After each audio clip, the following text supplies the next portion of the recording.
I'm teaching and speaking these weeks, these months actually, from the new book, Success is Never Ending, Failure is Never Final. And this morning's message is how to turn failure thinkers into success thinkers, focusing in this morning on just one specific point, and that is to become a successful thinker instead of a failure thinker. You have to develop a positive mental attitude toward problems.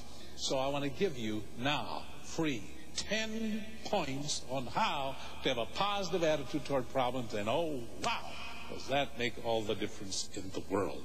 You know where I'm coming from. The key text of my life, Jesus said, if you have faith as a grain of mustard seed, you can say to your mountain, move, and it will move, and nothing will be impossible to you. Now, what you must understand is Jesus did not say if you have a positive attitude toward a mountain, it'll go away. He didn't say that. If you have faith as a grain of mustard seed, you can say to your mountain, move, and it'll drop, it'll disappear, it'll be gone. He didn't teach that. Didn't say that. But what he did say is the mountain will move. It will change shape. And if your problem changes shape, that is movement. That is my unqualified promise that I make today. And if you know me well, and if you read my words carefully, you will note that oftentimes I use qualifying adjectives or qualifying adverbs or parenthetical phrases. But what I tell you now is without qualification. No qualifying adverbs, no qualifying adjectives, no parenthetical phrase when I say to you that if you have faith, your mountain will move. It will change shape. Now, the 10 positive attitudes toward a problem. First of all, before I rattle them off, listen very carefully to this teaching. What's wrong with problems? The only thing that's wrong with problems are they might embarrass you, anger you, confuse you, intimidate you, depress you, control you, buffalo you, stop you, mislead you, or paralyze you. Now, if we can get rid of those parts of a problem, then problems aren't problems anymore. Okay, how do we work on this? Very simple. Problems, you have faith. The first point is, you tell yourself, problems are okay. Don't be embarrassed about it. See, that deals with the embarrassment aspect. Problems are natural. I remember when I first started this work 33 years ago, and I was all the ministries, I had to do them all, including the janitor work the first year or two. And so I did all the marriage counseling. And young couples would come in and they would finally come in and admit they had a marriage problem. But it took so long before they admitted that they had a problem. And why do people wait so long to admit they have a problem? Because they are embarrassed at the fact that they have a problem. So you see, if you can get rid of the embarrassing element in a problem, you have really dealt with it at a very profound and redemptive level. At that point already, the problem has changed shape. Right there, it's changed shape. I used to say to the married couples, well, don't be embarrassed that you've got a problem, for gosh sakes. And I would take my little wristwatch off and say, I mean, here's a wristwatch. You can engineer the gears and the spring and fix it all up and it'll run perfectly. But what if this wristwatch was made out of independent gears that grew? One gear would grow a little faster than another. Why, it wouldn't take long, it's jammed up. In a marriage, you want it to run harmoniously like a watch. Just remember, you are two independent individuals. You are growing, probably not at the same rate. Expect constant retuning. Problems? Be realistic. They're okay. Don't be embarrassed about that. Second point, positive attitude toward problems. If you have faith, you tell yourself, as I do, I created my own problems. I don't think I've ever had a problem that I didn't create. And you have to tell yourself the same thing. And somebody says, I don't create this problem. My wife creates it. And I say to you, who chose to marry her? You did. Or you say, my company is giving me a problem. And I say to you, who told you to work in that company? You look at the root of your life's problems, and in every instance, you created it. You made a decision. Or you did not make a decision that you should have made, and as a result, now you have this problem. Now, as soon as you take that attitude, guess what you correct? You eliminate the anger out of a problem. So you're no longer angry. You can't blame people. And you are cured from what I call victimitis and self-pity and anger. The third attitude toward a problem. No problem is ever a problem. And the emphasis is on a. No problem is ever a problem. That means they're always complex. Now, that, when you understand that, that will clarify the confusing element of problems. And you'll be able to think clearly. And if you can think clearly, then confusion is dealt with. So you say, well, I've got a problem. I'm unemployed. And I say to you, that's not a problem. Unemployment is never a problem. It is a combination of problems. You probably don't have the right skills. And then you probably haven't enrolled in advanced courses.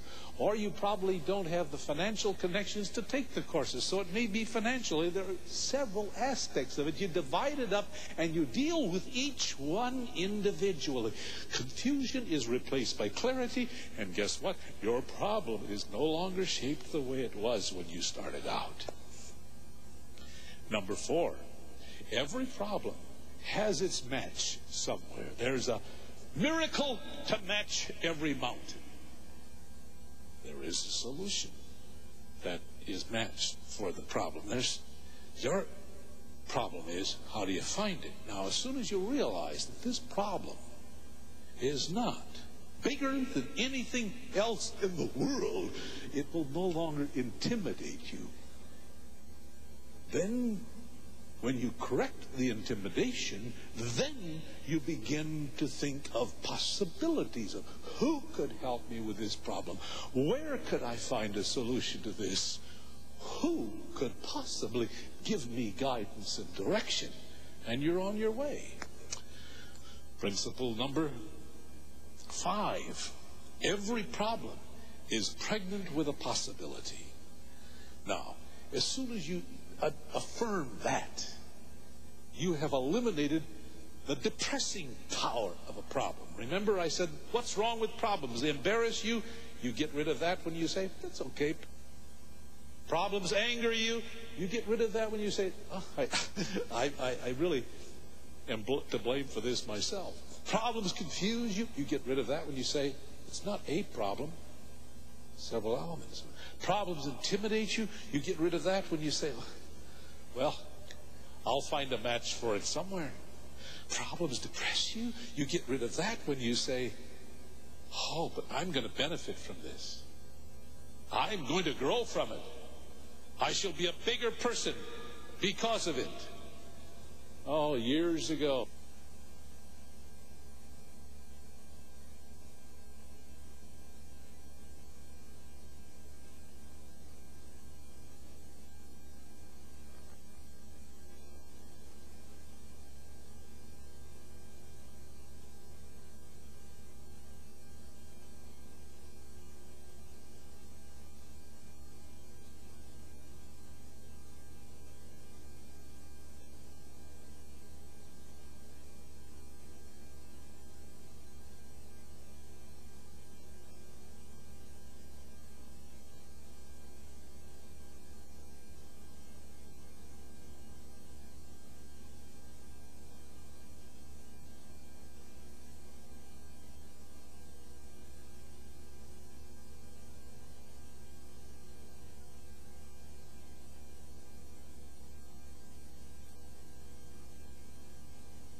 fundraiser in this church, and we used big potatoes. We got those from a member of our church who had this big potato farm in Idaho. And he told me the story that in Idaho they used to separate the potatoes.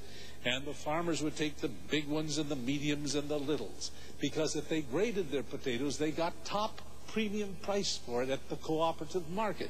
But there was one lazy farmer who just took all the potatoes, put them on a truck, drove them to town, and as far as everybody knew, took the bottom lowest price. Everybody made fun of him. And one day, one of the ambitious farmers happened to be there, and he saw the lazy farmer get the check, and he noticed that he got the same price for his potatoes that this farmer did when he graded them. And he complained. And the owner of the cooperative said, well, he sorts his potatoes too. And the farmer said, oh, no, he doesn't. We all know what he does. He takes them right out of the ground, he puts them on the truck, and he hauls them to town. Never does bother to sort them. That lazy farmer was at the door and heard it. He turned around and he said, I sort my potatoes, I just do it differently than you. I always take the rough road into town.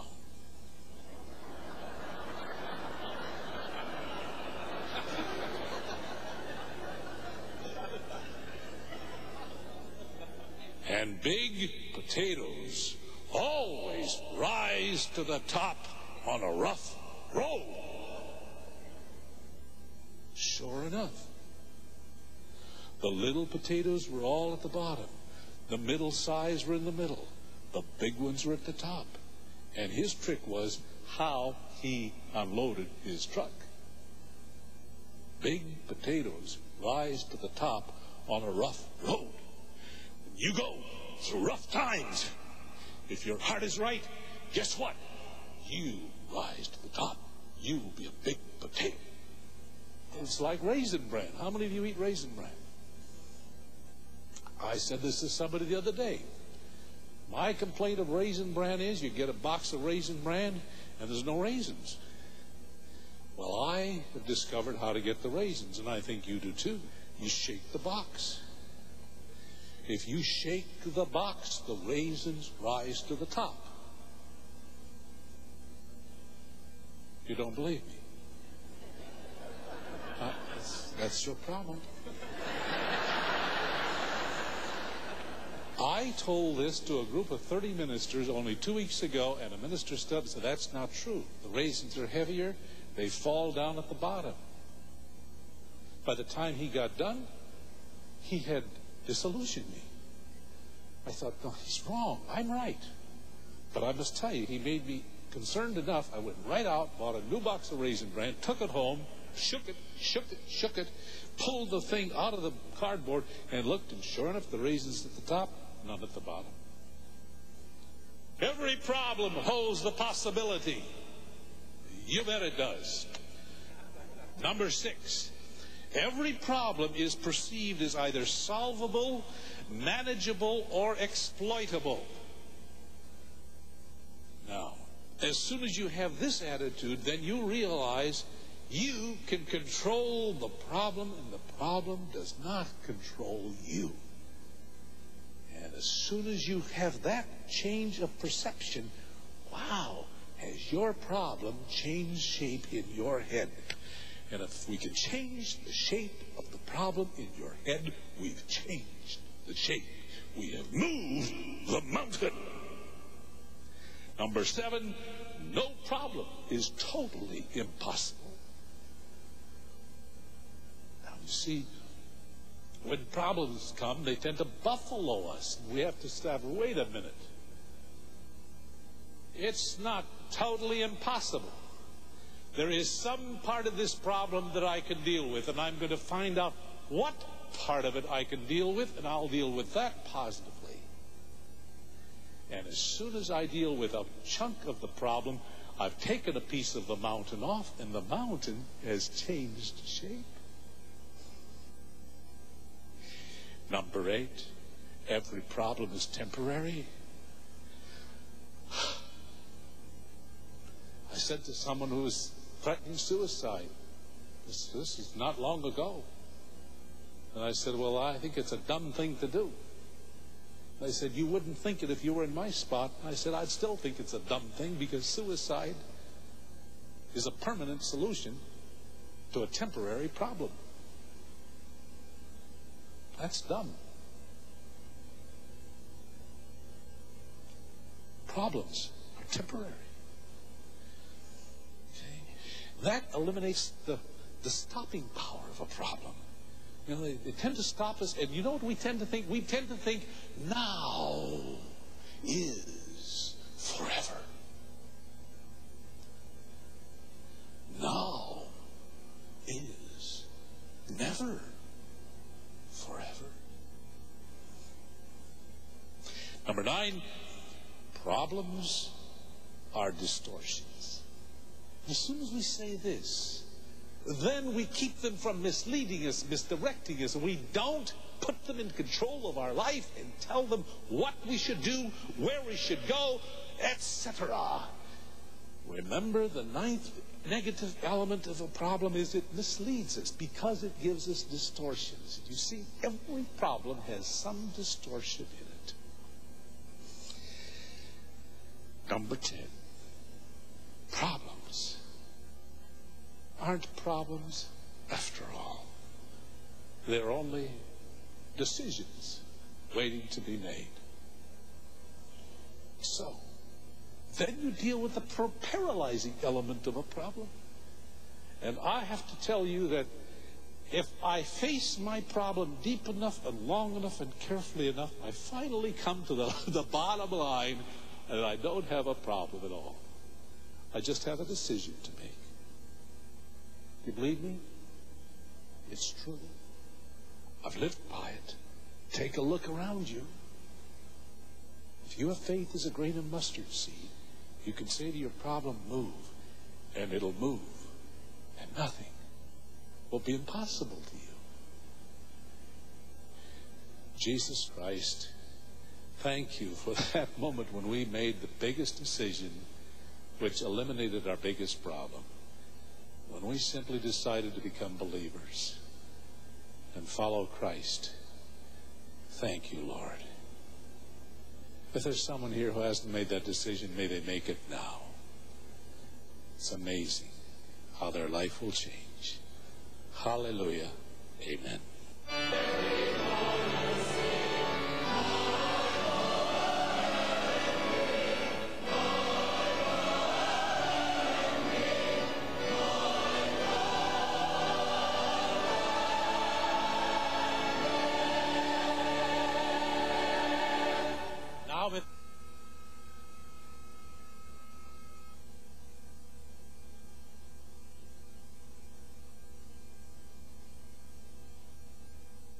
Senior Vice President of the Chase Manhattan Bank, and I am the Group Executive responsible for global securities trading operations and systems. Oh, that sounds very good. Would you just tell the boys and girls what that is?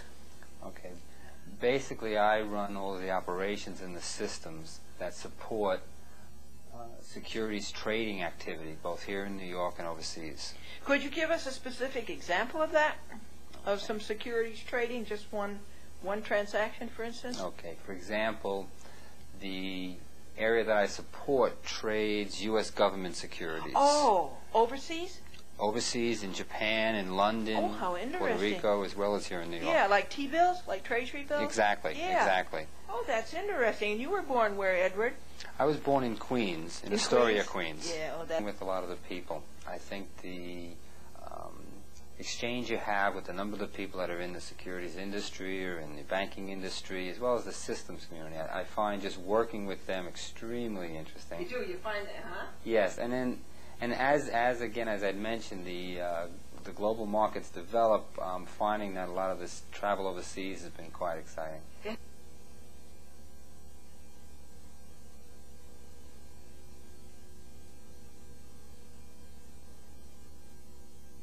The Pittston Company is a holding company for 4 businesses.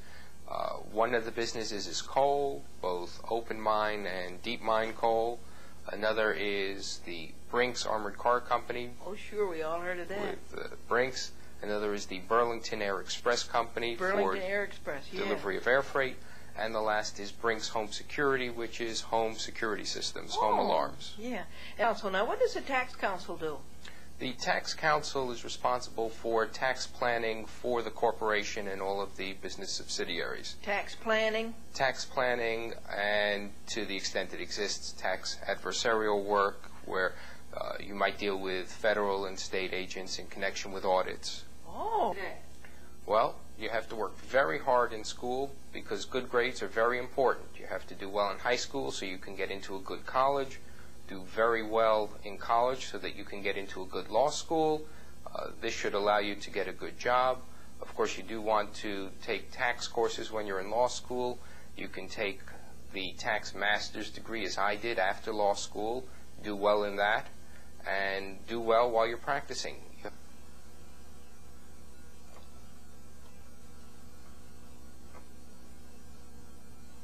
Syndication company, production syndication, and we do various shows like America's Top 10 Countdown, Casey Kasem. Oh. We do quite a bit of news syndication where we syndicate news to television stations that they eventually put on their newscasts. We satellite feed news. We're developing a talk show with Gordon Liddy. We have several other shows right now, one called The Latin Connection, which we are producing, which is going to be a kind of a one-hour party with a conga beat. And another show with Casey Kasem called The Hollywood Countdown, which is going to be, I could go on all afternoon. I'd say that it challenges your creativity. It is great for the imagination. And if you're at all an aggressive, upbeat person who likes to be active all day long, it's the perfect business for you. I love the activity. I love the spontaneity. You get up, and there's an idea tomorrow, and 3 weeks later, we've got it on camera. Whoopee! Carl, what advice are you going to give the youngsters to get started in television syndication? First of all, let me give you a little bit of advice just about yourself.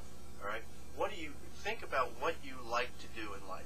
Just what do you like to do, and then what are you good at? And I think if you analyze yourself in those two areas, then you can translate that into any industry. Television will be one of the industries. In television, we've got a lot of areas, and I'll try and make this quick. You've got production, writing, acting, camera work, technicians. You've got syndication, time sales, many areas that you can get into.